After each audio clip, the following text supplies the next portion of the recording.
की खास श्रद्धा बागेश्वर धाम के प्रति है। बालाजी सबकी मनोरथ दूर करें, अद्भुत निष्ठा है बागेश्वर धाम। खूब खुश, खूब खुश। आइए, आप हैं जीवन। हाँ, आइए आइए, बस बस बस, छूना नहीं है, मैं अछूत आदमी है ना, छू। जय हो। कहाँ के हो? अगर कोई कथा को बेच रहा है तो खरीदार कौन है? कौन खरीदता? आप ही तो खरीद रहे हैं। हम अगर भागवत 50 लाख में बेच रहे तो आप ही खरीदते हैं, तो असली जिम्मेदार तो आप हैं। हम भले ही खूब दुकान सजा लें, आप ना खरीदो तो क्या हम खाक कर लें? अमीर आदमी हो तुम हमें दे सकत, हम सब पचा लें भी। हम जात से ब्राह्मण है, ब्राह्मण का धर्म है दान लेना, दान देना, यज्ञ करना, यज्ञ कराना, वेद पढ़ना, वेद पढ़ाना। इतनी सटकर्माणी ब्राह्मणा। तुम अपना मकान, फ्लैट, बंगला, घोड़ा, गाड़ी, सोना चांदी, बैंक की एफडी, खुलना रुपया, बंदे रुपया, लुगाई लड़का भर छोड़ के सब हमारे नाम करवा सका। और हिंदुओं के लिए ये गौरव का विषय है कि वर्तमान युग में, विज्ञान के जमाने में, बागेश्वर हनुमान जी की ऐसी भी कृपा है जहां विज्ञान और बुद्धि दोनों नतमस्तक हैं। 10 तारीख को ही रात को फोन कर कहा था कि बाबा 11 तारीख को भाग रहे हैं और इसलिए 5 बजे के पहले आपको उनको अरेस्ट करेंगे तो अच्छा होगा, नहीं तो बड़ी दिक्कत हो जाएगी। अब जो कहते थे कि अंधविश्वास है, पाखंड है, झूठ है, तुम्हारी ठटरी।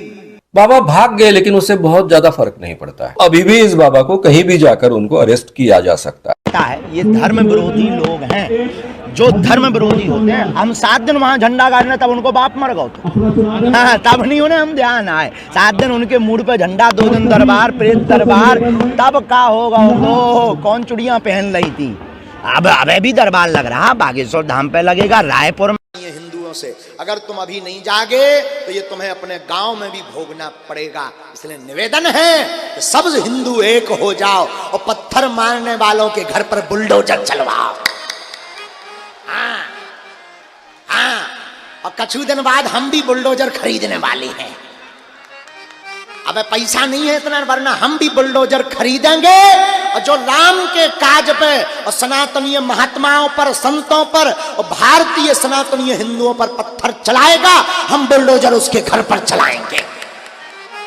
हाँ, तो हमारी प्रार्थना है, हिंदुओं जगो, और जो तुम्हारे पत्थर तुम्हारे घर पर फेंके उसके घर जैसे भी लेकर चलो। हाँ, क्योंकि ये भारत सनातनियों का है और सनातनियों के देश में अगर राम की यात्रा पर, रामनवमी पर कोई पत्थर मार दे, बुझ दिलो, कायरो जग जाओ। अब सब हिंदू अपने हाथ में हथियार उठा लो और कह दो हम सब हिंदू एक हैं। हाँ? बाहर में गो, हम बुलडोजर खरीदेंगे। कितने रुपया की आउटकल कोटेशन तो मंगावा हो, पूछो क्यों खरीदेंगे? सरकार आखिर कब तक गिराएगी बुलडोजर से? हिंदुओं को गिराना पड़ेगा। जब हर हिंदू गिराने की क्षमता रखेगा तो पत्थर घालने वाले अपनी कपाड़ में मार के जय हो जाएंगे। हाँ? इस प्रकरण में क्या हम राइट टू इंफॉर्मेशन इस कायदे के अंतर्गत पुलिस को ये पूछ सकते हैं क्या आपने एक्शन क्यों नहीं ली, किसके दबाव के कारण नहीं ली और उसके परिणाम क्या होने वाले आपको मालूम है क्या? ये पहला प्रश्न। दूसरा एक बहुत अच्छा प्रश्न है, आज यदि गाड़गे बाबा होते तो क्या करते? बबन नाखले जी ने जो सवाल पूछा है कि राइट टू इंफॉर्मेशन के अंतर्गत ये जानकारी मंगाई जा सकती है क्या? डेफिनेटली मंगाई जा सकती है। सरकारी तंत्र में किसी भी कार्य के लिए ये जानकारी प्राप्त करने का अधिकार आम नागरिक को है। हमने अगर ये जानकारी पूछी पुलिस को कि आपने एक्शन क्यों नहीं ली, आप पर कौन सा दबाव था, किस दबाव के अंतर्गत आपने एक्शन नहीं ली, या फिर आपको ये पता है क्या कि आप पर कार्रवाई हो सकती है अगर आपने एक्शन नहीं ली तो, इन सवालों के जवाब में पहले सवाल का जवाब केवल आपको मिलेगा कि पुलिस चौकसी कर रही है, जब भी चौकसी पूरी हो जाएगी हम एक्शन लेंगे। इतना ही जवाब वो देंगे, बाकी के जवाब तो वो दे नहीं सकते। हम पर कोई दबाव है ये कह नहीं सकते हैं। सवाल है पुलिस को इस बात की जानकारी थी क्या कि अगर आपने एक्शन नहीं ली तो आप पर ही एक्शन हो सकती है, उसकी तो स्पष्ट कल्पना मैंने दी है, सीपी को भी दी नागपुर के, और जो दक्षता अधिकारी है एसीपी क्राइम, जो प्रमुख दक्षता अधिकारी है नागपुर के, जिनको हम समन्वयक कहते हैं, उनको भी ये जानकारी दी गई है। लेकिन वे कहेंगे नहीं ऐसा कि हमें ये जानकारी दी गई है, तो इसलिए उसमें एक मर्यादित सवाल का जवाब आएगा, लेकिन उसके कारण वो जवाब लिखित होगा और महत्व का होगा। इसलिए डेफिनेटली ये सवाल हम लोगों ने पूछना चाहिए, आप में से किसी ने पूछना चाहिए। आपने जो दूसरा सवाल पूछा कि गाडगे महाराज होते तो क्या करते, गाडगे महाराज होते तो लोगों को समझाते, उनका प्रबोधन करते, और वही जिंदगी भर वो करते आए। जाति व्यवस्था के बारे में बोलते वक्त वो क्या बोलते थे? ये तू कौन भाई रे? जवाब देते वक्त बोलता था, मैं महार हूं। तू कौन भाई रे? मैं कुणबी हूं। तू कौन भाई रे? मैं धोबी हूं। तू कौन भाई रे? मैं बामन हूं। तू कौन भाई रे? मैं मराठा हूं। फिर गाडगे महाराज बोलते थे, अरे ये महार को भी 2 ही हाथ, ये बामन को भी 2 ही हाथ, ये धोबी को भी 2 ही हाथ, 2 ही आंखें, 2 ही पैर। मुझे लगा कि ये मराठा बहुत तालेबार होता है तो उसको कम से कम 3 पैर हो गए। ये जो बामन है ये तो बहुत बड़ा है तो इसको 4 पैर हो गए। लेकिन सारे लोगों को 2 ही हाथ, 2 ही पैर, 2 ही आंखें, 1 ही नाक, सबका शरीर एक जैसा कैसे? अरे ये जाति व्यवस्था भगवान ने नहीं निर्माण की। अगर भगवान को ये जाति व्यवस्था निर्माण करनी थी तो हर एक को अलग अलग हाथ देता, अलग अलग पैर देता, अलग अलग आंखें देता। ये जाति व्यवस्था इंसान ने निर्माण की है। जात बीत कुछ नहीं होता है, अपनी जात है केवल मानुष। आज के बाद अगर आपको किसी ने पूछा तुम कौन हो, तो बोलने का मैं मानुष हूं, मैं मानुष हूं। कितने सुंदर तरीके से जाति व्यवस्था के बारे में यह आदमी अपने आर्गुमेंट्स रखता है। एक छोटा सा उदाहरण हमेशा समारोह में मैं इसका उपयोग करता हूं। गाडगे महाराज एक तीर्थ स्थल पर गए थे, वहां पर पिंडदान का कार्यक्रम शुरू था। यह पिंडदान क्यों होता है कि जिनके घर के लोग मर चुके हैं उनके लिए यह पिंडदान किया जाता था। गाडगे महाराज का भेष भिखारी जैसा था। उनके हाथ में एक कटोरा था, हाथ में एक लठ थी, कपड़े भी ऐसे चित्र विचित्र, यहां अलग अलग जगह फटे हुए हैं। तो गाडगे महाराज वहां जाने के बाद वो भटजी बुआ जो थे, जो सब कुछ ये कर रहे थे पूजा अर्चा, उनसे बोले कि भटजी बुआ मुझे लई भूख लगी, मैं ये भात खाऊं क्या जी? भटजी बुआ चिढ़ गए। वे बोले ये भात नहीं है, ये पिंड है। ये पिंड क्या होता है जी? फिर भटजी बुआ उनसे बोलने लगे कि इनके जो पिताजी मर चुके हैं, जिन्होंने अपना चमन गोटा किया था, अपने बाल काट दिए थे पूरी तरह से, इनके पिताजी स्वर्ग में गए हैं। ये जो इनके पिताजी स्वर्ग में हैं, उनके लिए मैंने यहां पर ये पिंड रखा है। तो गाडगे महाराज बोले ये भात यहां रखा, उनके पिताजी स्वर्ग में हैं, उनको क्या उपयोग? स्वर्ग कितना दूर है? फिर उसके बारे में चर्चा हुई। फिर भटजी बुआ ने उनको समझाया कि स्वर्ग मुंबई इतना वगैरह नजदीक नहीं है, वो कई हजारों करोड़ मील दूर है। फिर गाडगे महाराज उनसे कहने लगे कि भात यहां पर है, वो स्वर्ग करोड़ों मील दूर है, उसका उनको क्या उपयोग है? मुझे बहुत भूख लगी, मैं खाता हूं ना जी ये भात। तब गाडगे महाराज बोले ऐसा नहीं है, मैं मंत्र बोल रहा हूं ना, ये मंत्र बोलने के कारण ये जो यहां पर पिंड रखा है वो स्वर्ग में इनके पिताजी तक पहुंच जाता है। तो गाडगे महाराज इतना अचरज व्यक्त करते, बाप रे बाप, आपने मंत्र बोला और यहां पे रखा हुआ ये चावल पूरी तरह से वहां जाकर पहुंचता है, करोड़ों मील दूर जाता है, ऐसे कैसे जाता है? ऐसे बड़बड़ करते हुए वो नदी किनारे गए। उनको क्या लगा मालूम नहीं, उन्हें नदी किनारे में अंदर जाकर पानी में वो पानी उछालने लग गए। लोगों के शरीर पर पानी गिरने लग गया। लोग चिल्लाने लगे बड़े जोर जोर से, ए बेड़िया काय करतोस रे, क्या कर रहा है रे पागल आदमी? गाडगे महाराज बोले कुछ नहीं, मैं मेरे खेती को पानी दे रहा हूं। तेरा खेत कहां है रे? उधर अमरावती जिले में।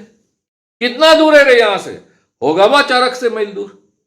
लोग समझाने लगे तू हाथ से पानी फेंक रहा है, 10 फीट जाएगा, 15 फीट जाएगा, 400 मील दूर कैसा जाएगा रे? तब गाडगे महाराज कहने लग गए, नहीं बुआ, मुझे लगा कि भटजी बुआ ने मंत्र बोला तो उसका चावल करोड़ों मील दूर जाता, स्वर्ग तक जाता। मैं भी भगवान का नाम लूं, हाथ से पानी फेंकूं तो मेरा भी पानी 400 मील दूर मेरे खेती तक पहुंचेगा।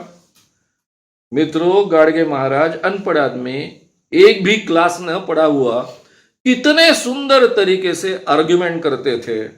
इसलिए मैं हमेशा मेरे संपूर्ण आंदोलन में कहते आया हूं कि हमने गाडगे महाराज की भाषा का उपयोग करना चाहिए और अपना रैशनलिज्म लोगों तक पहुंचाना चाहिए, वैज्ञानिक दृष्टिकोण लोगों तक पहुंचाना चाहिए।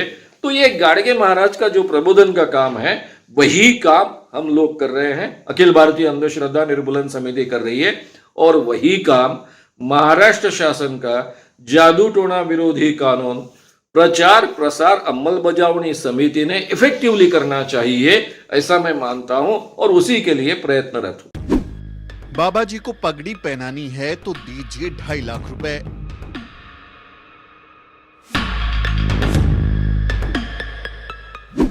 बाबा जी के चरण पखारने हैं तो दीजिए 1.5 लाख रुपए। बागेश्वर धाम वाले बाबा की रेट लिस्ट हुई वायरल। यजमान सेवा करनी है तो दीजिए 1 लाख रुपए और फूल चढ़ाने हैं तो 1,10,000 रुपए दीजिए। देखिए कैसे धर्म के नाम पर चल रहा है धंधा। माल्यार्पण करना है तो 51,000 रुपए, आरती करनी है तो 11,000 रुपए। ये रेट लिस्ट सुनकर आपके होश उड़ गए होंगे। मध्य प्रदेश के बागेश्वर धाम वाले बाबा के दर्शन करने से लेकर पगड़ी पहनाने और चरण पखारने से लेकर यजमान सेवा तक लाखों रुपए का रेट तय किया गया है। बाकायदा पोस्टर बनवाकर दाम की घोषणा की गई है। जिसको बाबा को पगड़ी पहनानी है वो 2,51,000 रुपए लेकर आए और जो चरण पखारना चाहता है वो 1,51,000 कैश लेकर आए। यजमान सेवा की चाहत वालों को भी 1 लाख रुपए चुकाने होंगे, तभी कृपा होगी, वरना उन्हें भगा दिया जाएगा।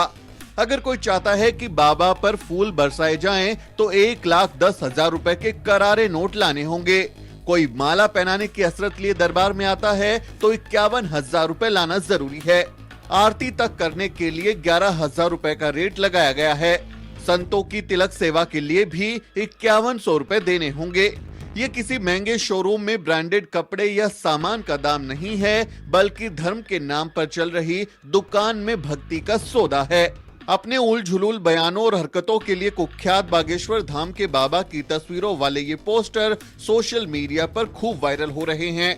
लोग कह रहे हैं कि देखो कैसे इन धर्म के ठेकेदारों ने धर्म के नाम पर धंधा खोल लिया है, कैसे भक्ति के नाम पर लोगों की जेब से लाखों रुपए उड़ाए जा रहे हैं।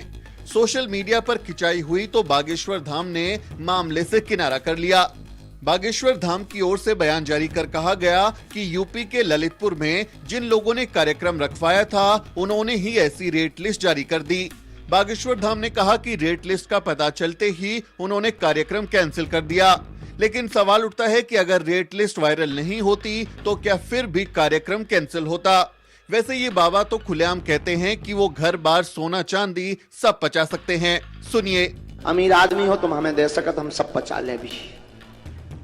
हम जात से ब्राह्मण है, ब्राह्मण का धर्म है दान लेना दान देना, यज्ञ करना यज्ञ कराना, वेद पढ़ना, इतनी सटकर्माणी ब्राह्मणा। तुम अपना मकान, फ्लैट, बंगला, घोड़ा, गाड़ी, सोना चांदी, बैंक की एफडी, खुलना रुपया, बंदे रुपया, लुगाई लड़का भर छोड़ के सब हमारे नाम करवा सका। तो सुना आपने कैसे धर्म के नाम पर व्यापार चल रहा है, लेकिन व्यापारी सिर्फ ब्राह्मण हो सकते हैं, जिसमें मुनाफे की गारंटी 100% है। कोई और इस मुनाफे का शेयर होल्डर नहीं हो सकता। राष्ट्रपिता ज्योतिबा फुले ने इस बारे में पहले ही कहा था। बाल काटना नाई का धर्म नहीं धंधा है, कपड़े धोना धोबी का धर्म नहीं बल्कि धंधा है। उसी तरह पूजा पाठ करना या करवाना ब्राह्मण का धर्म नहीं बल्कि धंधा है। इसलिए हमें इस धंधे से बचना चाहिए। अपनी मेहनत की कमाई को यूं ऐसे बाबाओं के सामने नहीं लुटाना चाहिए। बालाजी की सेवा करते करते इन्होंने अपने गांव से 8वीं तक की पढ़ाई पूरी की।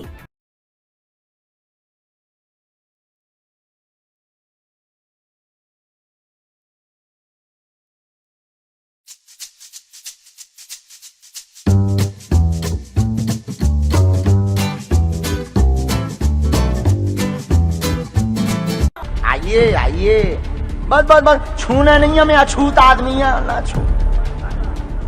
आइए आइए, बस बस बस, छूना नहीं है, मैं अछूत आदमी है, ना छू।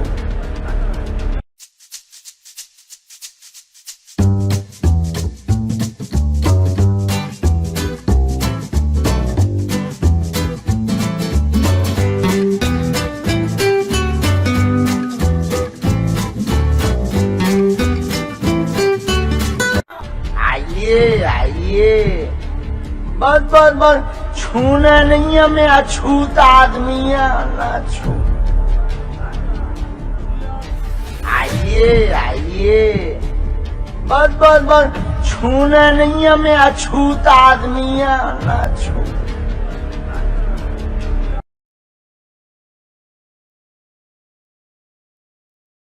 चलिए आ जाइए। आपके साथ में कौन है जो लठिया लिए बैठे हैं?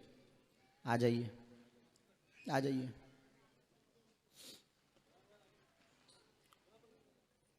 ये कह रहा है हमारी इनकी घरवाई है, इनकी घरवाई जहाँ भी हो आ जाएं, पत्नी है इनके साथ में।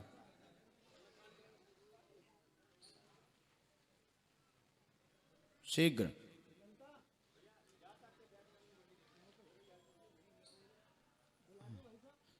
चलो भाई, तुम અહીં आ जाओ।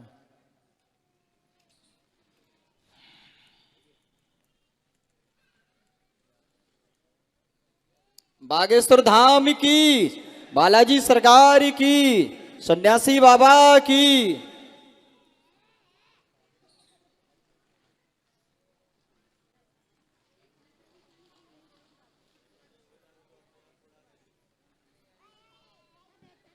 माइक ले लीजिए आप। कहाँ से आए हो? जरगमा, कहाँ पड़ता है? जिला बुलंदशहर में, अतरौली के पास। अच्छा, इसी जिले में है। जरगमा। चलिए पूछिए क्या बात। बेटी के विवाह अच्छे घर में हो जाए, मेरी हैं? बेटी का विवाह अच्छे घर में हो जाए, मेरी ठीक। बेटी दोनों सुख शांति से रहें, बेटा अच्छा पढ़ लिख थोड़ा जाए, नजदीक आ जाओ आप। काम धंधा बढ़िया चले। हाँ मेरे शरीर में परेशानी ज्यादा, रीढ़ की हड्डी में, पैर लिखो में दर्द रहता पढ़ो। है। आपको संपूर्ण शरीर में दर्द है, गांठों में दिक्कत व कमर की रीढ़ की हड्डी L5 और रीढ़ की हड्डी में असहनीय पीड़ा है। नस का नाम आया है एल। माइक नजदीक करिए। जी जी, यही ये डॉक्टरी भाषा है, डॉक्टर ने भी यही बताया होगा। बताया। नस का नाम है L5 नामक नस दब गई है व रीढ़ की हड्डी में दिक्कत बनी है। 2010 से परेशान है। वह बेटी का विवाह उत्तर दिशा में शुभ योग बनेगा। जिस लड़के से विवाह का योग बन रहा उसका राशि का नाम राम कुमार उर्फ राम जी होगा। और सच्चे दरबार की। उसके लिए धाम जाइए, झाड़ा वहीं लगेगा आपको।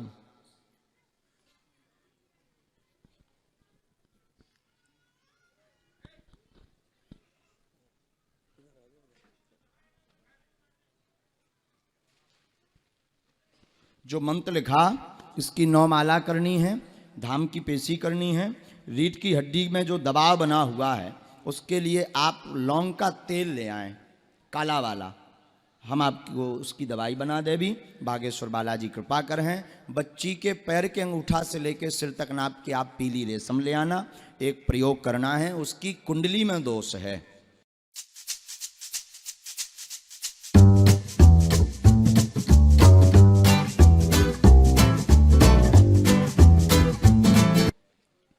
माइक नजदीक करे रहिए। कुंडली में दोष है, एस्ट्रोलॉजी भाषा में उसकी कुंडली में, यानी ज्योतिष, बैठ जाइए श्रीमान बैठ जाइए। ज्योतिषी भाषा में उसकी कुंडली में मंगल ग्रह तेज है, चतुर्थ स्थान पर है, जिस कारण से उसके जो है विवाह में विलंब हो रहा। विगत 1.5 साल से आप उसके विवाह को लेकर के परेशान हैं और दो बार तय हो गया, वहां पर टूट गया। बालाजी कृपा करेंगे। 2022 में योग बन रहा है। उतना पुरुषार्थ भी आपने नहीं किया, अब पुरुषार्थ तेज कर दीजिए। अच्छा घर बर 100% मिलेगा, कोई संदेह नहीं। आशीर्वाद बोली बालाजी सरकार की। यथा योग्य घर बर मिलेगा, और जिस बच्चे से शादी होगी उसके राशि का नाम हमने आपको बता दिया। चलें तुरंत। बोलिए सतगुरु सन्यासी बाबा गुरुदेव भगवान की जय। जय श्री राम, जय जय श्री राम।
आप जरा इन साधुओं को गौर से देखिए।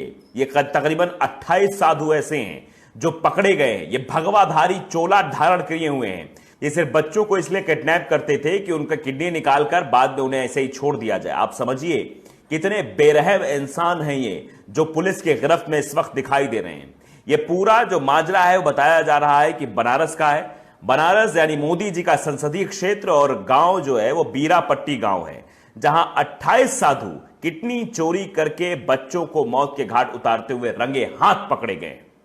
जिसके बाद अब इन्हें आगे की प्रक्रिया के तहत जेल भेजा जाएगा, जो कुछ होगा। लेकिन आप समझ सकते हैं, अंदाजा लगा सकते हैं किस तरीके से देश के नौनिहालों के साथ, बच्चों के साथ इस तरीके कृत्य करते हुए नजर आ रहे हैं। ये मुस्लिम आवाज ने यह वीडियो ट्वीट किया है। बाकायदे लिखा है कि बनारस यानी मोदी जी, वाराणसी का जो संसदीय क्षेत्र है मोदी जी का, वहां बीरापट्टी गांव में 28 साधु हैं जो गिरफ्तार किए गए हैं, जिन्होंने बच्चों की किडनियां निकाल ली है। इन्हें रंगे हाथों पकड़ा गया है। और नीचे भी एक ट्वीट किया है जिसमें साधुओं की वो वीडियो दिखाई दे रही है।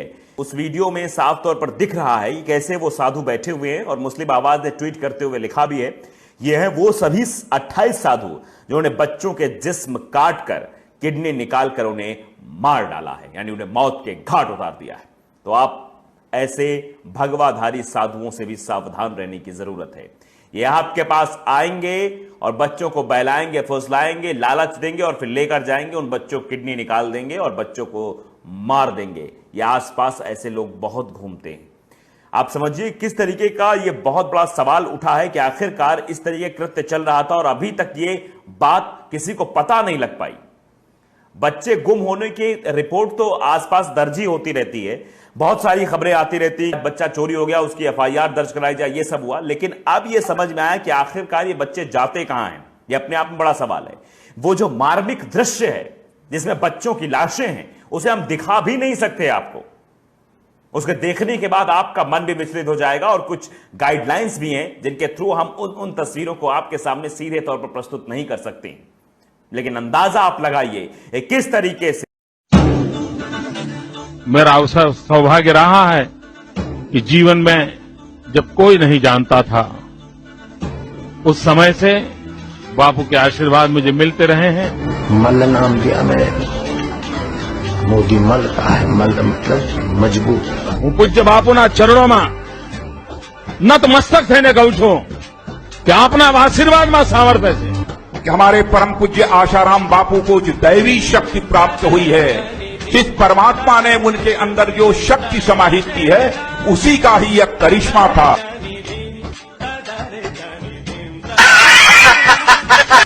बापू जी की कथा सुनकर, प्रवचन सुनकर बड़ा आनंद हुआ है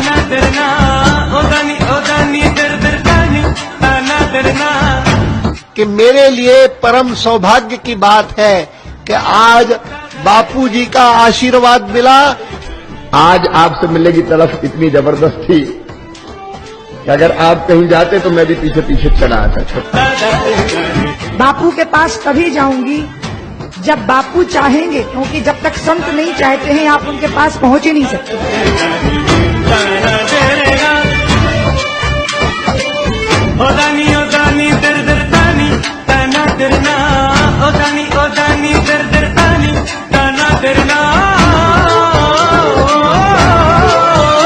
बापू जी से बढ़कर और शक्तिमान कोई नहीं है। डॉक्टर वाले को बोला जरा राउंड ले ले, बोले बापू वो तिहाड़ ले ले। मैं जरा नहीं उधर, कभी आने का सोच रहा है तो कैसे हूँ। कितनी बड़ी हो चाहे मुसीबत फिर ना टिकने पाए, है रे हमको दुख से प्यार में। खुश रहो। कहाँ से हैं आप? मैं सारंगपुर से हूँ और इंदौर में मायका है मेरा। हाँ। और मैं YouTube पे आपका देख रही थी दिल से, तो मैं सोच रही थी मैं छतरपुर आपसे मिलने जाऊंगी। वाह, कितने दिनों से जुड़े हैं? 1 महीना हुआ होगा मेरे को, बाकी मेरे को आपसे बहुत ज्यादा।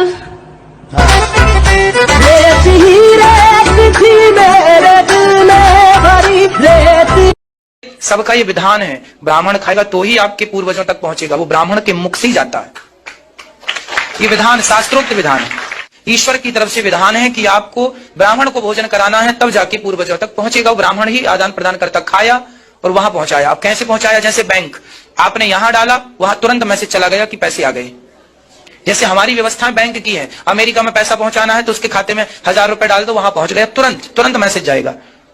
उसी तरह तुमने ब्राह्मण को खिलाया किसी व्यक्ति के नाम से, तुरंत उस तक पहुंच जाएगा ब्राह्मण का खाया हुआ। तो ये ईश्वर की बैंक है कि यहाँ खिलाओ वहां जाता है, इसलिए ब्राह्मणों को खिलाने की अनादि परंपरा है। तो ये काम ब्राह्मणों का है, इसलिए ब्राह्मण ही लात हरण के ही है, ब्राह्मण ही युद्धवंश उजारो। ये हम इसलिए नहीं कह रहे क्योंकि हम ब्राह्मण हैं, नहीं, ये शास्त्र कह रहे, वेद कह रहे। न तो भोजन में कमी हो, न लिफाफे में कमी हो, और फिर देखो महाराज ब्राह्मणों के आशीर्वाद, दूधो नहाओ पूतो फलो।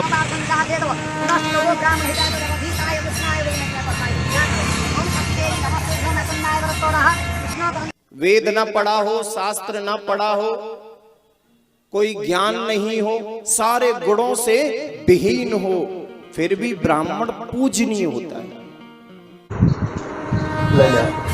हाथ धोआ। ब्राह्मण का अगर आपने अपमान कर दिया तो ब्राह्मण आपसे लड़ेगा नहीं, लेकिन लड़ाएगा ऐसी जगह कि पुरखे भी नहीं सुलझ पाएंगे। कि जीवन भर याद करोगे महाराज कहाँ फंसे। पंडित जी आए लगे,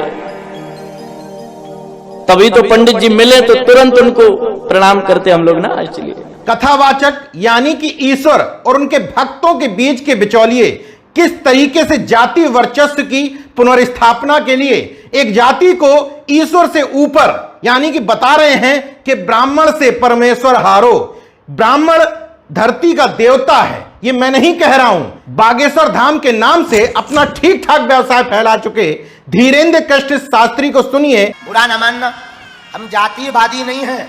अगर हम जातीयवादी होते तो भगवान कृष्ण की कथा नहीं कहते, ये तो यदुवंशी हैं। भगवान राम की कथा नहीं कहते, वो तो क्षत्रिय है। कथा हम रावण की कहते, लेकिन हम जातीयवादी नहीं हैं, पर सत्य का बोध करवाने के लिए व्यासपीठ पर बैठे हैं।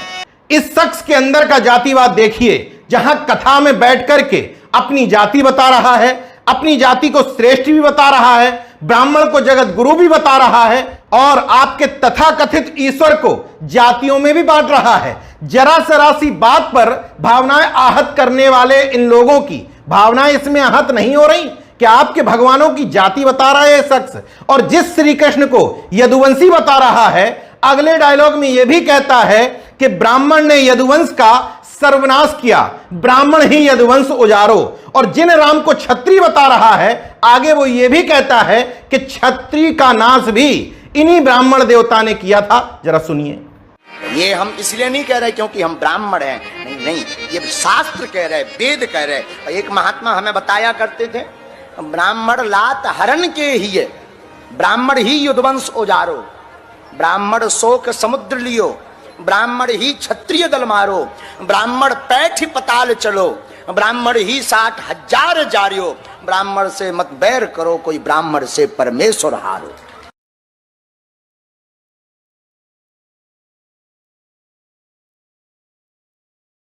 होता ही है। अग्नि तत्व जब टकराएगा जल से तो बलि किसकी होगी, जल की या अग्नि की। क्षत्रिय जब ब्राह्मणों से टकरावेगा तो बलि हो जाएगी क्षत्रिय की। संभल के रहे, मुझसे ना टकराए। और वो जाति का कुर्मी पटेल है, मैं रघुवंशी हूँ। हमारे संत में जाति का दो भेद चलता है। यदि कोई छोटी जाति का है तो उसको मालाधारी बोलते हैं, और ब्राह्मण ठाकुर आदि जाति का है तो उसको सूताधारी बोला जाता है। मैं सूताधारी, वो मालाधारी। इसको मंदिर में नहीं घुसाया जाता, सूताधारी को घुसने का अधिकार होता है। इसको रसोई में नहीं घुसने दिया जाएगा क्योंकि ये कुर्मी पटेल है और मैं रघुवंशी हूँ। और कुर्मी पटेल होने के नाते ना तो इसको मठ मंदिरों में रसोई में घुसने का अधिकार है, न पूजा करने का मंदिर में अधिकार है। ये ब्राह्मण ठाकुरों को अधिकार मिला है। कुर्मी है, अपनी जाति के अनुसार चले, रघुवंशी से टकराने की कोशिश ना करें। इसने इंदौर में भी कई एकड़ जमीनों पे कब्जा कर रहा है। ओम भूर्भुवः स्वः, ओम भूर्भुवः स्वः, तत्सवितुर्वरेण्यम्। ओम भूर्भुवः स्वः, ओम भूर्भुवः स्वः, तत्सवितुर्वरेण्यं तत्सवितुर्वरेण्यं भर्गो देवस्य धीमहि भर्गो देवस्य धियो यो नः प्रचोदयात् धियो यो नः प्रचोदयात्। आपका नाम क्या है? आर्य प्रकाश। ओम भूर्भुवः स्वः। आपके कल्याण के लिए बहुत से मंत्र हैं। महामंत्र मृत्युंजय मंत्र पर ही क्यों आग्रह? अपने अधिकार की सेवा में मंत्र जपिए। महामंत्र महामृत्युंजय या गायत्री पर ही आग्रह क्यों? क्या अगर शास्त्र सम्मत फल चाहिए तो शास्त्र सम्मत विधि निषेध का अनुपालन करना होगा ना। लोक सम्मत फल चाहिए तो लोक सम्मत विधि निषेध का पालन करना होगा। शास्त्र सम्मत फल चाहिए तो शास्त्र सम्मत विधि निषेध का पालन अपने ऊपर कृपा करके करें। विधि निषेध का उल्लंघन करेंगे तो उल्टा ही फल मिलता है ना आगे। भगवान के अच्युत अनंत गोविंद ये सब नाम में है। अपने अधिकार की सेवा में इनका जप करने पर, पाठ करने पर पूरा कल्याण हो सकता है। तो महामृत्युंजय मंत्र के प्रति आग्रह क्यों है? इसीलिए ना कि अधिकृत नहीं है। भागवत में लिखा है अधिकृत व्यक्ति अनुष्ठान न करे, अनधिकृत व्यक्ति अनुष्ठान करे, दोनों दृष्टियों से धर्म का लोप होता है। क्या अनधिकृत व्यक्ति हथिया ले, अधिकृत व्यक्ति अनुष्ठान न करे, धर्म के लोप के यही तो दो मार्ग हैं। आगे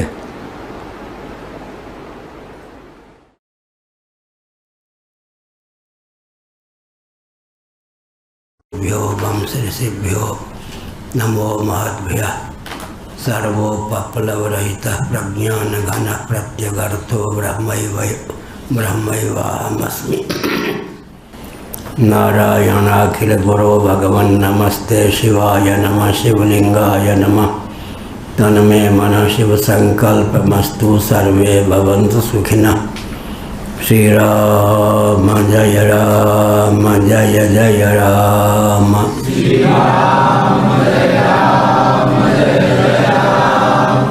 पाठ सुनने वालों में क्या कमजोरी होती है मालूम है? स्वामी जी बोलेंगे योजना में कोई साथ देने वाले नहीं होते। क्या ये जितने पढ़ने वाले होते हैं योजना में कोई साथ देने वाले नहीं, राष्ट्र के किसी काम के नहीं। ये जितने पढ़ने वाले होते हैं योजना में कोई साथ देने वाले नहीं, राष्ट्र के किसी काम के नहीं। ये जितने पढ़ने वाले होते हैं योजना में कोई साथ देने वाले नहीं, राष्ट्र के किसी काम के नहीं। ये जितने पढ़ने वाले होते हैं योजना में कोई साथ देने वाले नहीं, राष्ट्र के किसी काम के नहीं। इनमें निसर्ग सिद्ध या दुर्गुण होता है, पढ़ाते जाओ हमारा ही लाभ है। ये कभी भी राष्ट्र के काम आ जाए या योजना में कोई साथ देने का आशा मत करो। इतने ही होते हैं, माने किसी काम के नहीं होते, लेकिन पाठ की परंपरा इनके माध्यम से चलती, इतना ही लाभ है। इनसे अपेक्षा रखें कि राष्ट्र के काम आएंगे, किसी योजना में हाथ बटाएंगे, ऐसा बिल्कुल नहीं।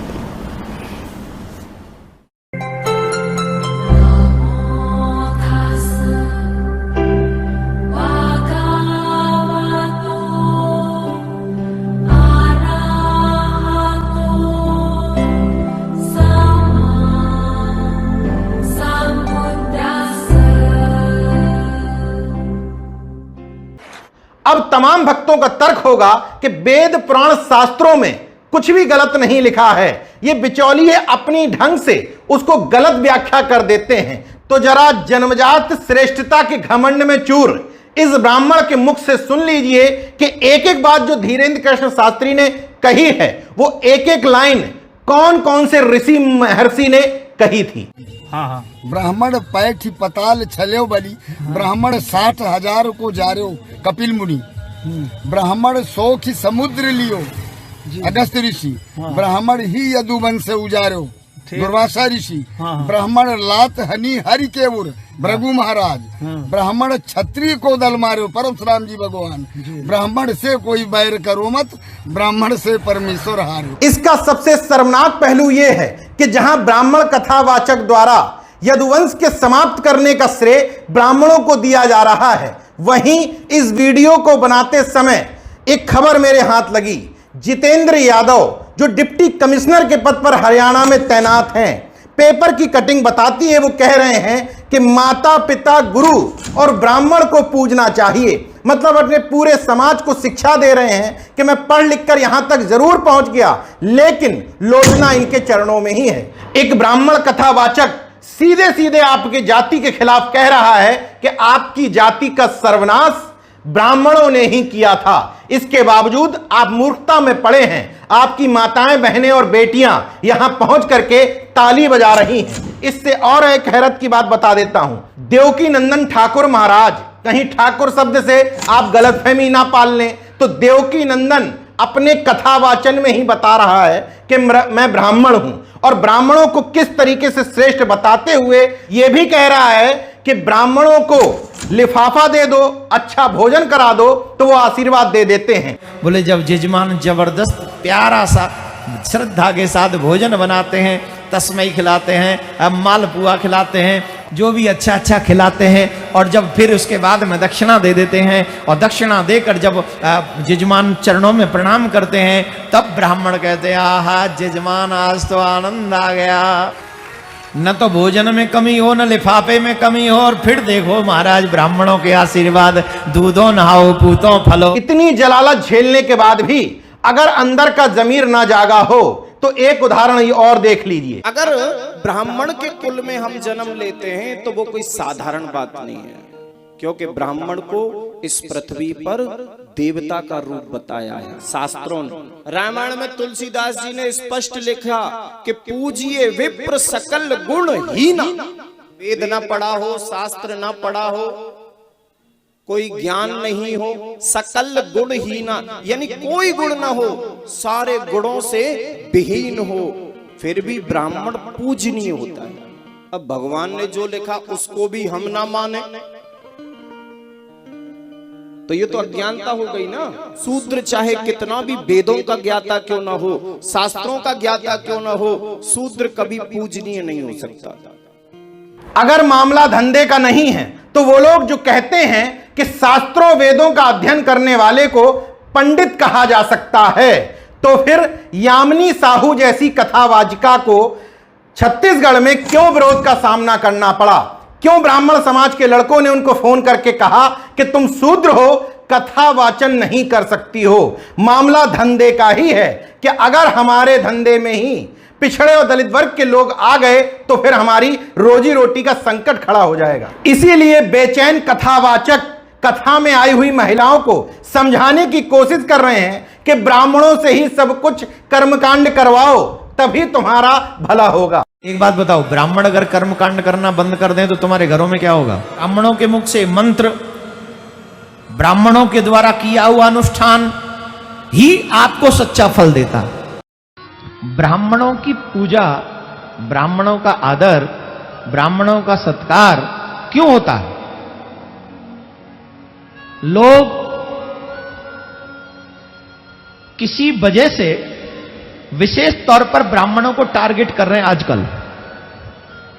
जाति वर्ण व्यवस्था जो भी नाम दें, और ब्राह्मणों को बदनाम करते हैं, ब्राह्मणों को उल्टी सीधी आरोप लगाते हैं, ब्राह्मणों को कोई श्रद्धा से न देखे ऐसा काम करते हैं। और हम भी कम नहीं, हम उनकी बातों में आ जाते हैं। एक बात बताओ, ब्राह्मण अगर कर्मकांड करना बंद कर दें तो तुम्हारे घरों में क्या होगा? जवाब दीजिए।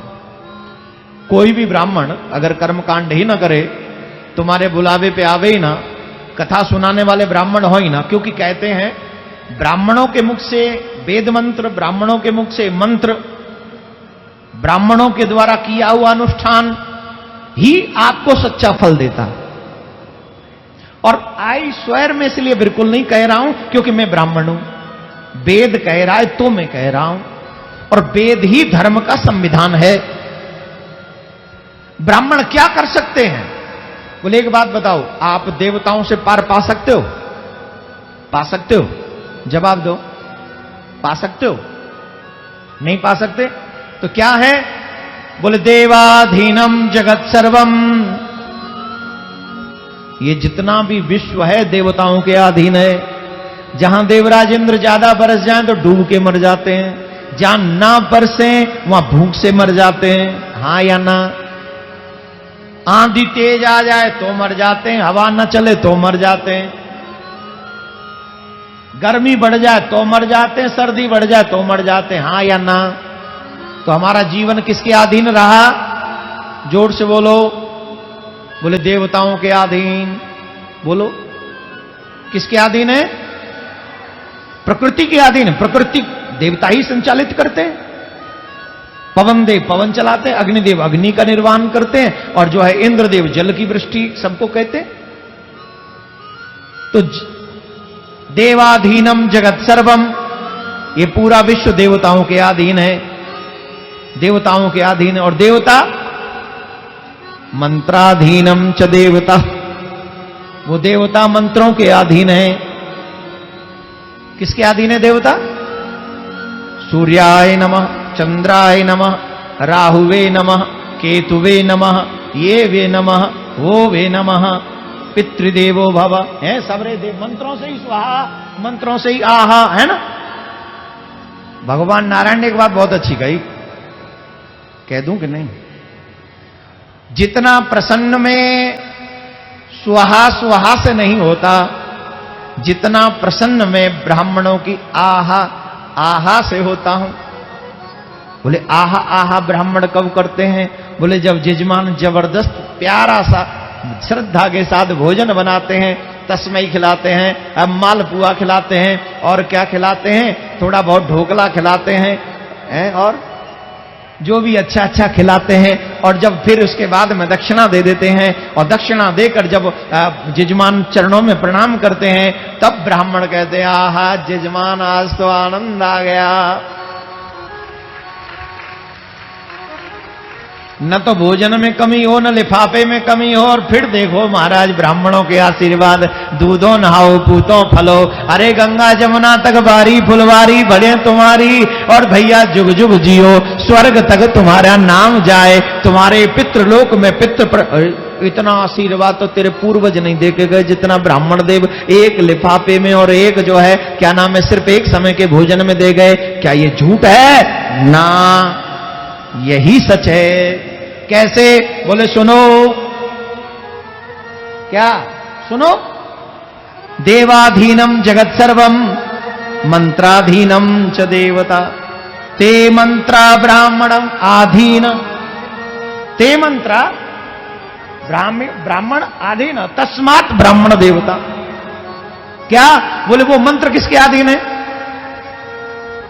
मंत्र कौन उच्चारण करता है? जोर से बोलो। तस्मात् ब्राह्मण देवता, इसीलिए ब्राह्मण देवता है, क्योंकि वो मंत्र ब्राह्मणों के अधीन है। जब चाहे किसी का शनि खराब कर दें, जब चाहे किसी का शनि सही कर दें, किसी पे राहु चढ़ा दें, किसी को केतु को उतार दें। मंत्रों से सब कुछ संभव है। अब बहुत से लोग कहते हैं महाराज ये ज्योतिष वोतिष नहीं होती, गलत बात है। ये ज्योतिष होती है, होती कैसे नहीं? वेदों में वर्णन है ज्योतिष का। हमारे ऋषि परंपरा में मौजूद है ज्योतिष, पंचगणना, पंचांग। एवरीडे हमारे आचार्य चरण पंचांग श्रवण करते हैं। कैसी बात करते हो, ज्योतिष है क्यों नहीं? मनगणंत बातें नहीं। शनि खराब होता है, राहु खराब होता है, केतु खराब होता है, लेकिन ब्राह्मणों के द्वारा अनुष्ठान करने से ये लोग सही भी हो सकते हैं। अगर उचित उपाय मिल जाए तो वो किसी का बुरा नहीं करते। लेकिन हाँ, एक बात बता दूं, राहु सही करने वाले, केतु सही करने वाले, शनि सही करने वाले अगर पैसा मांगे तो उनसे दूर रहना। श्रद्धा से वो दो अलग बात है। लेकिन कई लोग तो अब टीवी पे प्रकट होते हैं, कई लोग राहु खराब है वो खुद ही राहु से लगते, खुद ही शनि से लगते। तो मुझे तो लगता है कई बार राहु ही बोल रहा है राहु ही खराब है। तो ऐसा नहीं, पब्लिक को डराना नहीं चाहिए। ग्रह किसी का खराब नहीं करते हैं। हाँ, थोड़ी बहुत वक्र होती है। ब्राह्मण के पास जाओ, मंत्र उच्चार, वेद पाठ या कुछ भी अनुष्ठान करके उनको आप सही करा सकते हो। बोलो राधे राधे, जोर से बोलना। मगर ये धूर्त, पाखंडी, अंधविश्वासी कथावाचक जनता को बैठाल करके एक जाति विशेष का वर्चस्व उनके ऊपर थोप रहे हैं। साथ ही साथ वहां महिलाएं अपने बच्चों को बैठ करके गालियां भी सुनवा रही हैं, उनको मूर्ख भी कहलवा रही हैं, शूद्र के तौर पर नीच भी बतवा रही हैं, तालियां भी बजा रही हैं, उनके पैसा भी चढ़ा रही हैं, अच्छा भोजन भी करा रही हैं। इससे ज्यादा मानसिक गुलामी और क्या हो सकती है कि वास्तव में ये लोग अगर धर्म का प्रचार प्रसार कर रहे हैं तो केवल ये घोषणा कर दी जाए सरकार के द्वारा कि आज रात्रि 12 बजे से किसी भी धर्म स्थल के अंदर रखा दान पेटिका हटा दी जाएगी, तो विरोध करने कौन आएगा? आपका पत्थर का ईश्वर या उस ईश्वर और आपके बीच का बिचौलिया? जरा ट्राई करके देखिए, समझ में आ जाएगा कि धर्म का प्रचार हो रहा है या धर्म के नाम पर अपनी दुकानदारी चलाई जा रही है। तो राम की ऊर्जा कहां है? आप शूद्रों के साथ भोग क्यों कर रहे हैं? शूद्रों के साथ धन के लिए क्यों उनके घर में जा रहे हैं? शूद्रों के घर सब बैठ कर रोटियां क्यों खा रहे हैं? सबसे पहले हमें अपने आप को सुधारना पड़ेगा। जब तक अपना सुधार नहीं करेंगे तब तक हमारा साहित्य सुधार नहीं हो सकता। हम 12 करोड़ ब्राह्मण समाज एसटी कानून को नहीं हटवा पा रहे हैं। आज जो हमारे साथ शोषण हो रहा है, हम उसके लिए नहीं लड़ पा रहे हैं। तो 12 करोड़ ब्राह्मण जिस समय देश का एक हो जाएगा तो सरकार घुटने टेक देगी और उसी दिन एसटी का ये केस हट जाएगा और आरक्षण का जहर देश से समाप्त हो जाएगा। चाहे हम हों, हम लोग इस काम में सबके साथ खड़े हैं और सदैव हम लोग मंचों से मांग करते हैं कि आरक्षण और एसटी का मामला, ये 2 कानून संविधान में संशोधन करने चाहिए, नहीं तो देश अस्थिर है। एक चीज ध्यान रखना, सभी ब्राह्मणों से आग्रह है, किसी संत को अगर आप शूद्र को प्रणाम करेंगे तो आपका तेज क्षीण हो जाएगा, ऐसा शास्त्र में लिखा हुआ है। इसलिए ब्राह्मणों के अलावा किसी संत को, ब्राह्मण को प्रणाम नहीं करना चाहिए। और आजकल 90% जो महात्मा हैं वो शूद्र कुल के लोग हैं। उन्होंने कहा ये काम बहुत अच्छा है, पर बीच में क्या दशा हो रही है आप सब लोग अनभिज्ञ नहीं हो। जितने शूद्र और ओबीसी लोग साधु का भेष बनाया, भूल से भी कभी किसी ब्राह्मण का हृदय मत दुखाना, क्योंकि ब्राह्मण देखने में मनुष्य है लेकिन वो साक्षात भगवान का रूप है।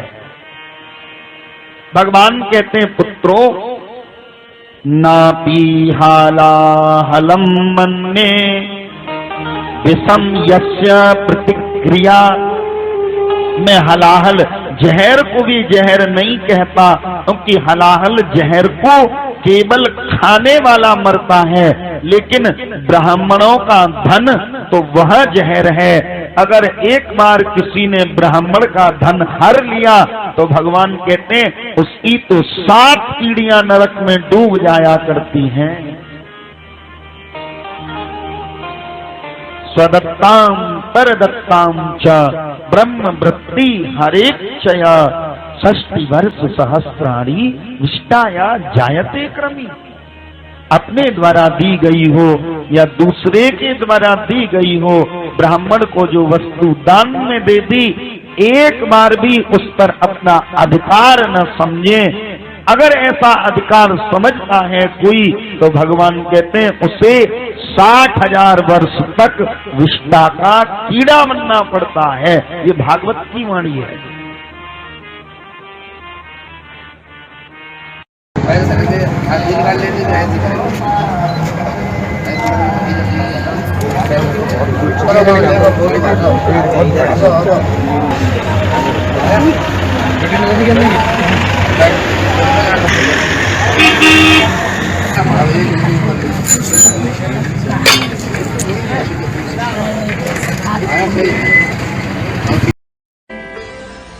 मोर कभी भी शारीरिक संभोग नहीं करते। उन्हें संतानें कैसे होती है? मोर रोते हैं, आंसू गिरते हैं, मोरनी उस आंसू को पीती है और उससे उन्हें संतान होती है। इसीलिए भगवान मोर पंख लगाते हैं। शराब का सबसे पहला फायदा, शराब आपके कॉन्फिडेंस को बढ़ाती है। शराब आपके आत्मविश्वास को बढ़ाती है। पूछिए कैसे?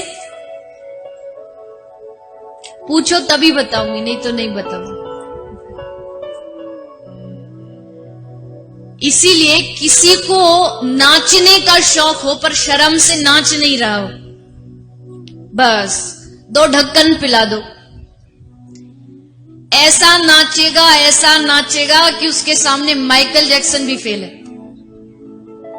ऐसा आत्मविश्वास भरेगा, तू हट मैं नाचू। सबको धक्का दे के खुद पहुंचेगा वो डीजे पर जो बजता।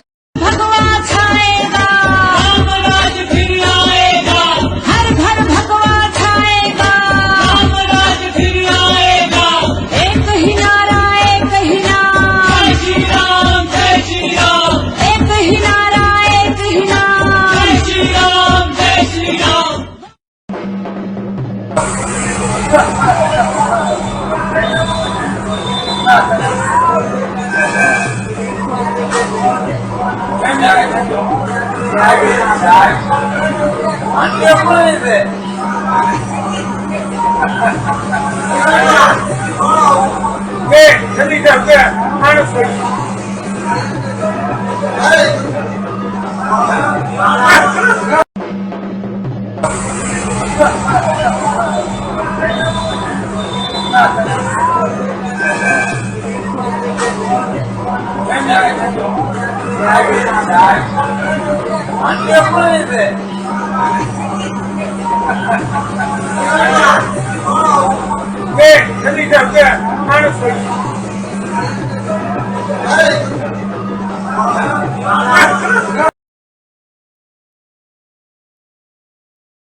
इनकी बुद्धि में हमें भगवान, डर, पाप, पुण्य, पूर्व जन्म, नरक, स्वर्ग, पुरखों के पाप, योनि का चक्र, भाग्य, शुभ अशुभ, बुरी नजर, कुंडलिनी जागरण, तंत्र मंत्र यंत्र, ज्योतिष फल, झाड़ फूक, जादू टोना टोटका, ग्रह नक्षत्रों के चक्रों में ऐसा उलझाएंगे ये सदा के लिए हमारे गुलाम तो होंगे ही, इनकी आने वाली पीढ़ियां भी इसी अंधविश्वास में उलझी रहेंगी।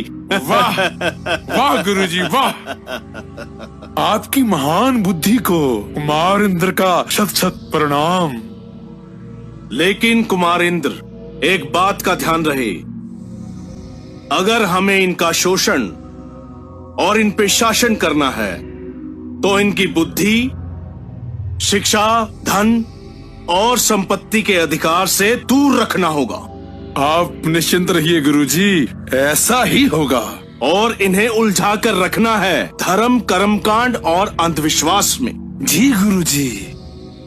फिर देखना तुम ये लोग गोबर, पत्थर, धन, अग्नि, सूरज, चांद, तारे, सांप को भगवान मान के कैसे पूजा में उलझते हैं। धन्य गुरुजी, आप धन्य हैं। इनको मानसिक गुलाम बनाने के लिए सभी तरीके अपनाओ। साम, दाम, दंड, भेद। साम यानी समझा बुझाकर, दाम यानी के धन देकर, दंड, कोई भी कठोर से कठोर दंड देकर भेद यानी कि इनको कभी भी इकट्ठे मत होने देना और इनकी शक्ति को कमजोर करना है और इनसे घृणा करो, घृणा। ऐसा ही होगा। सबसे ज्यादा वो दान की बात करता है कि जितने दान दोगे उतना भगवान तुमको देगा, पूरा दान दोगे और ज्यादा देगा। तो पूरी महिलाएं जितनी आती हैं अपने घर में जो भी होता है, घी, शक्कर, चना, मठा या दूध या गेहूं, चावल, सब चढ़ा के धीरे से बांध लाएंगी, वहां के बैठ जाएंगी, फल फ्रूट वगैरह ऐसी चीजें लाएंगी और उसके चरणों में अर्पण कर देंगी। बच्चे को नहीं खिलाएंगे, अपने को उस ब्राह्मण देवता को अर्पण कर देंगी। वो 9 दिन में पूरे गांव, पूरे क्षेत्र का सामान और दक्षिणा भी लेता है, पूरा पैसा इकट्ठा करके और 9 दिनों में रफू चक्कर हो जाता है। तुम्हारा पूरा पैसा ले गया, तुमको पागल बना गया और ले गया। उसमें एक चीज और कर जाता है, वो कम से कम नहीं तो बातें करने के बाद में उल्लू बनाने के, तुमको उल्लू बना रहा है तुम्हारी बातें करने के लिए कम से कम 50,000 25,000 तो लेता, ये भी लेता, पैसे भी ले गया तुम्हारा। दूसरा क्या कहता है, अब वो देख लेगा कि ये महिलाएं अच्छी कौन से घर की है, सुंदर महिला कौन से घर की है, कोई पता कर लेता है। वो पता करेगा, उसी का नाम लेगा, अरे भैया शाम का भोजन तो आपके पास, आज भोजन करेंगे महाराज, वो भी देसी घी का। भागवत में पंडित जी बैठे हुए बहुत ऊंची जगह पे और तुम कहां बैठोगे, नीचे, और बैठे बैठे वो तुम्हें कम से कम नहीं तो 7-8 घंटे तुमको पागल बनाएगा वो हम पागल बनते हैं। वो 9 दिन में पूरे गांव, पूरे क्षेत्र का सामान और दक्षिणा भी लेता है, पूरा पैसा इकट्ठा करके और 9 दिनों में रफू चक्कर हो जाता है। ब्राह्मणों के खिलाफ ये जहरीली जुबान सवर्णों की पार्टी मानी जाने वाली बीजेपी के एक नेता प्रीतम सिंह लोधी की है, जिसमें उमा भारती के करीबी माने जाने वाले प्रीतम सिंह लोधी साफ साफ कह रहे हैं कि पंडित बेवकूफ बनाकर यजमान बनाते हैं और भागवत कराते हैं। लोधी का ये वीडियो सोशल मीडिया पर वायरल हो रहा है। बात आला कमान तक जाने के बाद लोधी ब्राह्मणों को देवता बता रहे हैं। जेल के अंदर है, इन लोगों के बारे में मैंने बताया है, मैं ब्राह्मणों को तो देवता मानता हूँ। बुरा न मानना, हम जातीयवादी नहीं हैं। अगर हम जातीयवादी होते तो भगवान कृष्ण की कथा नहीं कहते, ये तो यदुवंशी हैं।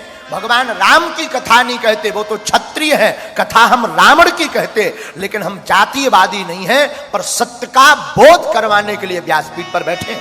बहुत से लोग कहने लगते महाराज ये सब आप अपनी अपनी मुख से अपनी अपनी बड़वारी कहने।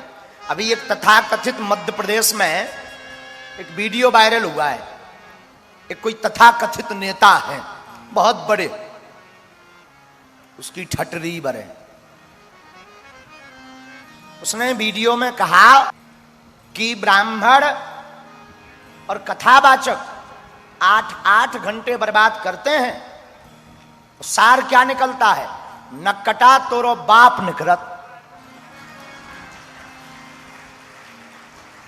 कथा व्यास ब्राह्मण अगर इस संसार में नहीं होते तो तुम अपने बाप का नाम नहीं जान पाते, तुम राम के बारे में नहीं जान पाते, भगवान कृष्ण के बारे में नहीं जान पाते।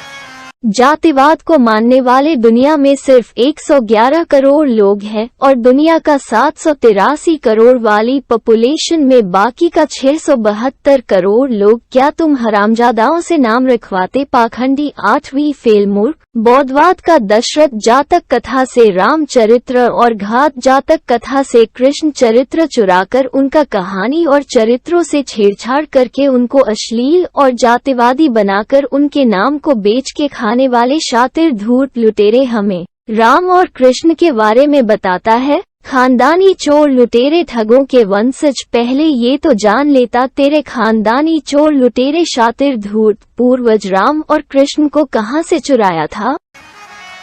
अगर कथा व्यास नहीं होते, ब्राह्मण नहीं होते, ब्राह्मण वो पद्धति है। हम जातिवादी बात नहीं कर रहे हैं, ना हम जातिवाद फैलाना चाहते, बुरा मत मानना। इस वीडियो के माध्यम से निवेदन भी है कि हिंसा पे मत उतरना और जातिवाद पर हमारी बात को मत ले जाना। हम सिर्फ इतना कहना चाहते, कथावाचकों की जरूरत है, ब्राह्मणों की जरूरत है, ताकि आने वाली तुम्हारी पीढ़ी राम के बारे में जान पाए।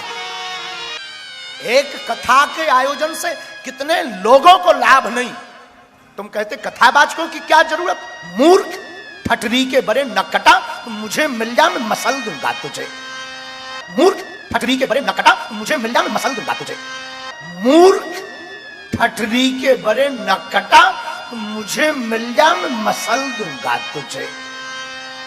तो कहता है कि कथावाचकों की क्या आवश्यकता, ये पाखंड फैलाते हैं।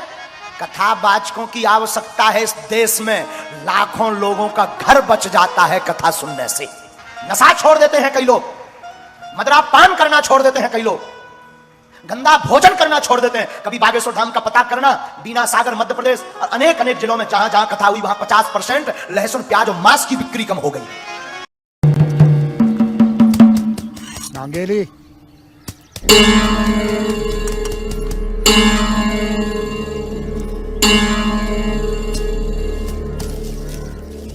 आज 1 महीना पूरा हो गया है, मुलाकरम लेने आए हैं। आप यहीं रुकिए, मैं अभी आती हूँ। रुको, उससे पहले तुम्हारे स्तन का परीक्षण होगा। उसके आकार और वजन के हिसाब से मुलाकरम तय किया जाएगा।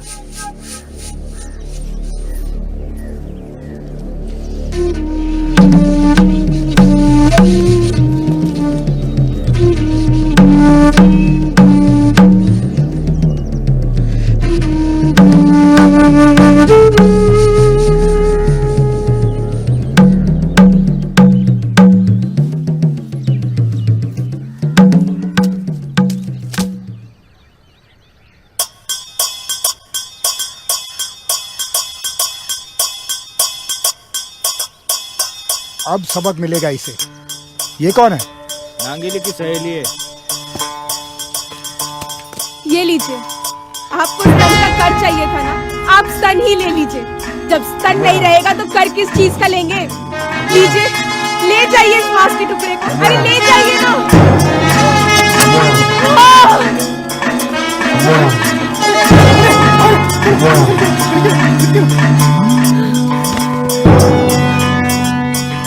धूर्त कहता है कथावाचकों, हम तो समाज से कहेंगे, मध्य प्रदेश के लोगों से, I request all of person my dear, पूरे लोगों से प्रार्थना है कि ऐसे लोगों को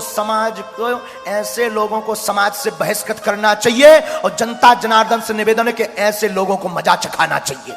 हाँ, अगर तुम सनातनी हो, हमें तो लग रहा है कि ये सनातनी का डीएनए नहीं है, कोई और डीएनए है इसके अंदर। हाँ, सनातन पर उंगली उठाता है, कथावाचकों पर। अरे कुछ कथावाचक होंगे बुरे, पर सब नहीं, कुछ बागेश्वर धाम जैसे भी होते हैं। हाँ, याद रखना, हम जाति बात पर विश्वास नहीं करते। हमारा सौभाग्य है कि हम सनातनी हैं, हमारा सौभाग्य है कि हम हिंदू हैं, हमारा सौभाग्य है कि हम संतों के सेवक हैं, इसके बाद हम ब्राह्मण हैं। लेकिन सबसे पहले हम मानवता पर विश्वास करते हैं। किस पर?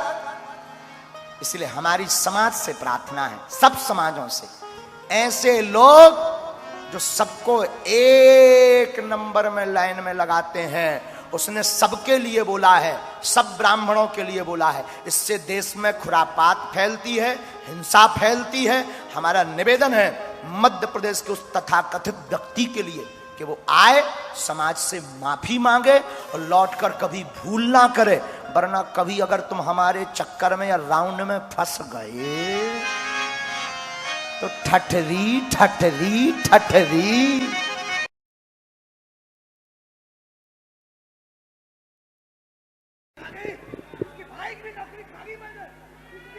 कौन है तू? कौन है? परिचय दे। इसको जरा सर में मारो सेनापति, सर में मारो इसके, फट फट फट फट, और मारो इसे, और मारो इसे, बराबर मारो इसे, और मारो इसे, और मारो, और सर में मारो इसके, और सर में मारो, अब सर में बराबर मारो। राक्षस, भगो एक लोग एक तरफ पकड़ो, नालायक, और मारो, गला पकड़ो इसका, गला पकड़ो इसका, जितना परेशान इसने घर वालों को किया उतना मार फेंको। नालायक। और मारो इसे, एक तरफ हटो तुम लोग और मारो इसे। हमें चतुरता दिखाओ, हमारे लो विद्या दिखाओ। राम और उठा फेंको इसे और मारो। अब इसका गला पकड़ो, इसका गला पकड़ो। जितना परेशान किया उतना करो, गला पकड़ो इसका और जोर से पकड़ो, और जोर से पकड़ो। भाई खा गो, ई खा गो, पेट में दिक्कत बनाऊ तो मूड खराब करत, पागल करत, बेइज्जती करवा दई, घर बर्बाद करने ले जाने हैं ते लड़वाल। ओम मुखिया दरबार में आवे, सन्यासी बाबा की सेना दरबार में आवे।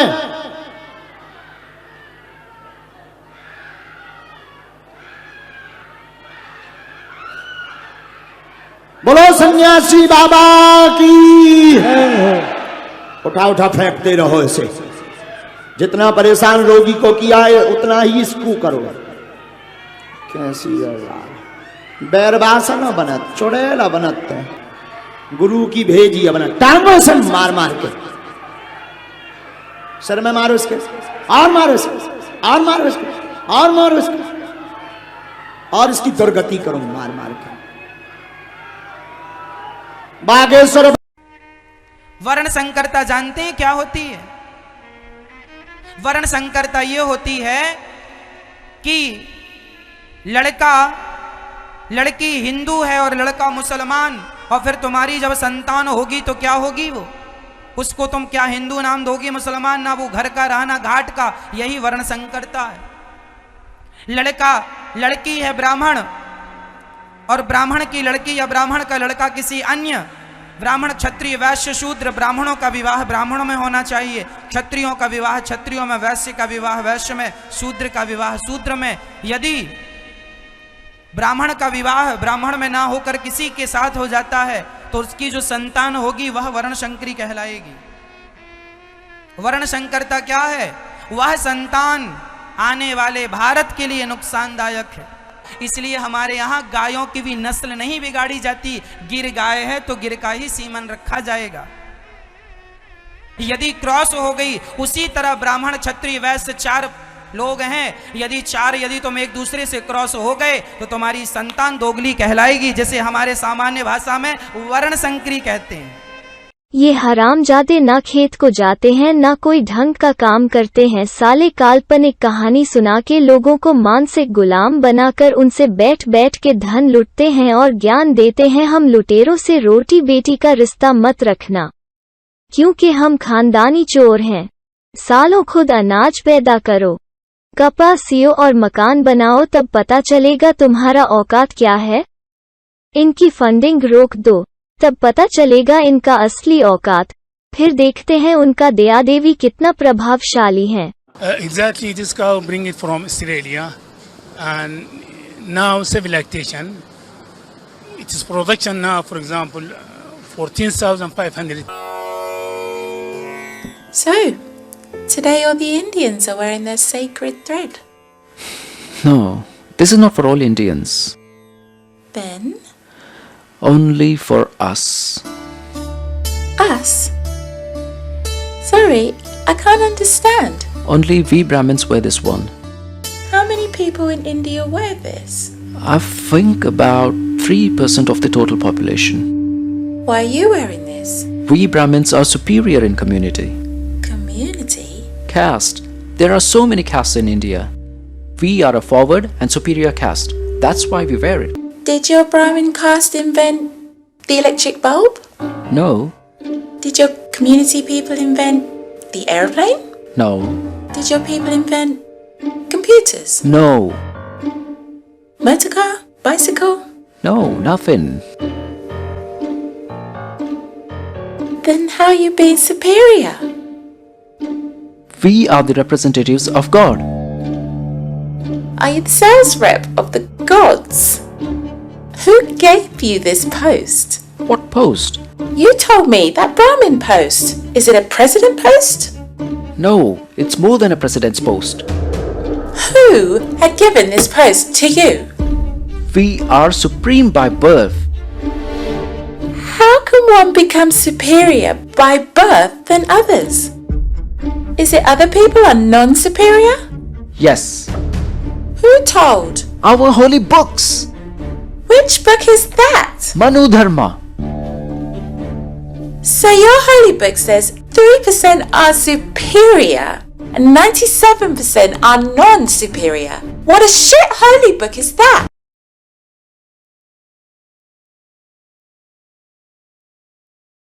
मेरा नाम बड़ू प्रसाद शर्मा शास्त्री है।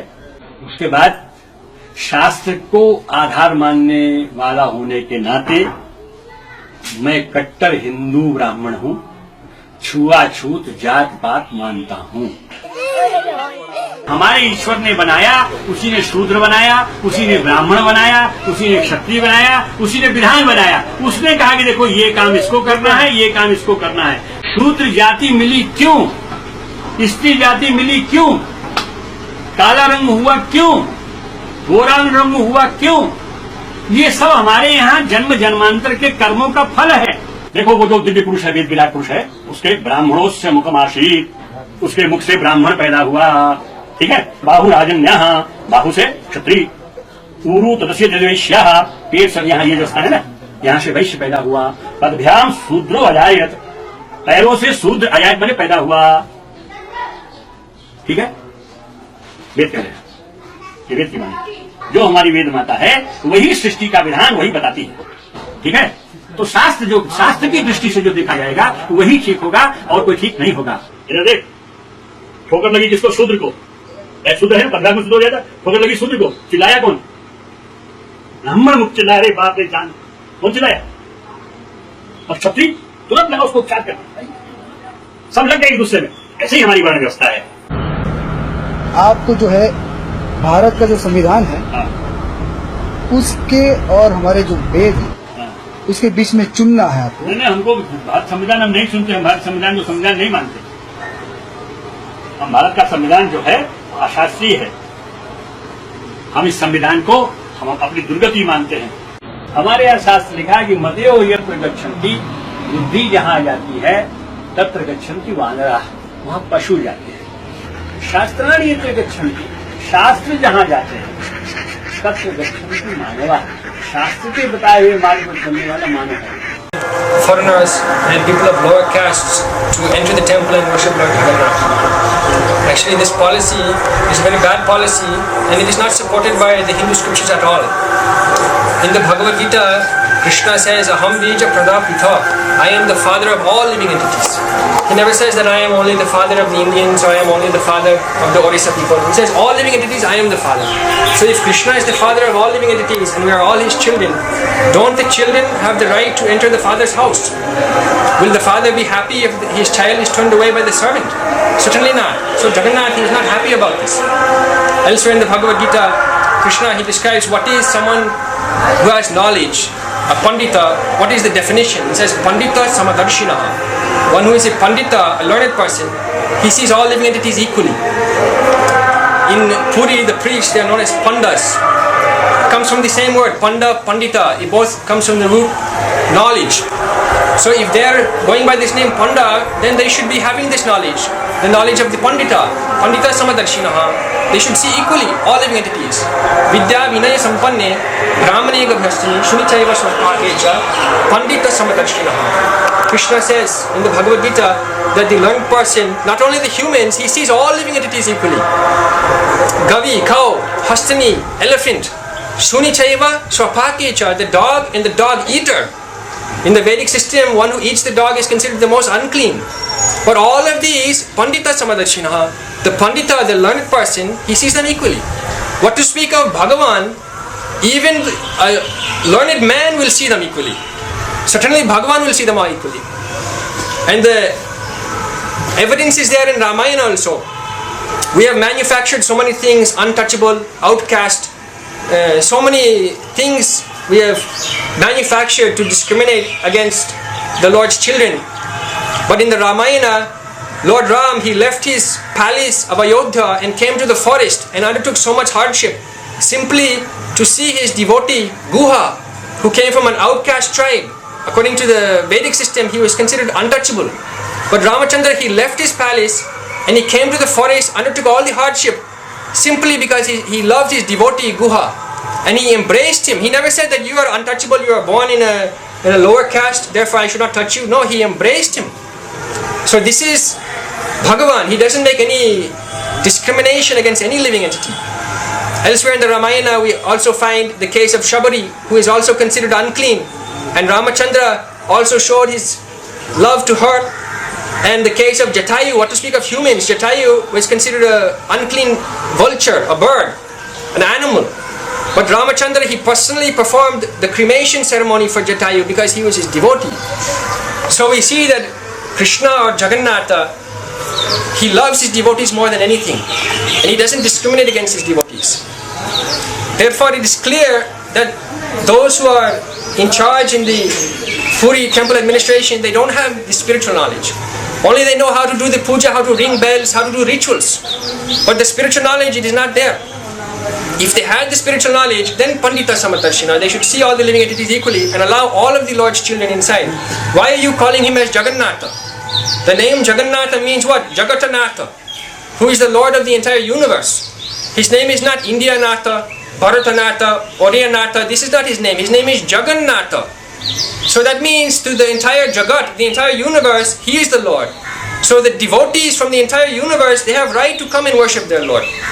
But you are artificially putting this discrimination against them. No, you are from a low caste, you are from a low family, you are from a foreign country, therefore you cannot come and see the Lord. Jagannath is not happy with this. And the proof is there, why gigantic stones are falling from the temple ceiling and crushing people in Puri. Thousands of temples in India are there. Are the stones from the ceiling falling and crushing people? No. But in Puri it is happening. So certainly you must know that Jagannath is not happy with something. And if you study the case, you will see it is because they are not allowing the Lord's devotees to come in. We see in the Bhagavad Purana, when Sudama Vipra came to meet Lord Krishna in Dwaraka, Krishna came running out of his palace to greet him. And then he washed his feet. Krishna, Bhagavan himself, washed the feet of the devotee. So just see how much love he has for his devotees. But you are telling that the devotees are coming. No, you are untouchable. You are not fit to come in. But Bhagavan never says this. You are manufacturing this. And it is hypocritical because while the devotee is untouchable, the foreign devotee is untouchable, but the foreign devotee's donation, foreign money, oh no, that we will take. 2 weeks ago, the Puri temple, they accepted 2 crore rupees donation from a European devotee. They never thought that this money is untouchable. They never thought that this money is unclean. No, money, that can enter the temple. But the foreign devotee who has devotion in their heart, no, they are untouchable. So this is a hypocritical situation where you accept the foreign's money and donation as clean and fit to enter the temple. But when it comes to the devotees themselves, no, they are untouchable. So this policy, it is not supported at all by the scripture, nor is it supported by law, because as you can see on the sign, it is written, non-Hindus not allowed. So if non-Hindus are not allowed, then those who have converted to Hinduism, who have received certificates from organizations like Arya Samaj that are recognized by the government of India as Hindus based on these certificates, why they are not allowed into the temple? You are saying Hindus not allowed, but the government has recognized them as Hindus. So according to law, they should be allowed in the temple. So neither they are following the law of the government, nor they are following the law of God in the scriptures. So in all cases, it is criminal. So the government must act and put an end to this. The Christian missionaries, they are utilizing this information to convert thousands and thousands of tribal people in Orissa, the Adivasi community. They are working very hard to convert them to Christianity, and they are telling them what type of God you are worshipping, that He won't even see your face. Because you are born in a low family, because you are born in a tribal family, because you are born in a foreign country, your God won't even look at your face. What to speak of accept your worship? So what type of God you are worshipping?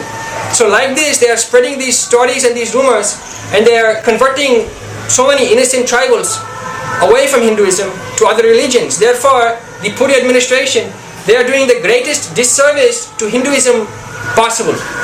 Because of them, thousands of people are leaving Hinduism and leaving the worship of Jagannath, and they are taking to so many other religions. Not based on knowledge, but based on ignorance, based on the ignorance propagated by the Puri temple, that God is discriminating against people based on birth and caste.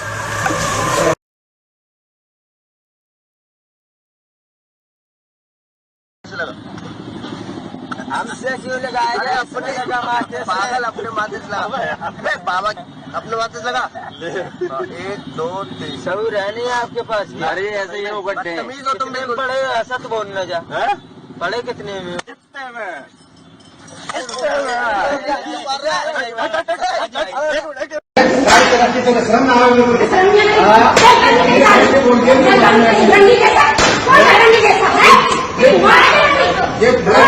पंडित है यहाँ पास नहीं हटाना कोई भी। अभी 10 रुपये रखिए स्वयं नारी मंदिर में 10 रुपये के स्वयं लगा है ना। कोई बात नहीं, आप मेरे जगह दे दो। चलो नहीं करो, कोई बात नहीं, लोग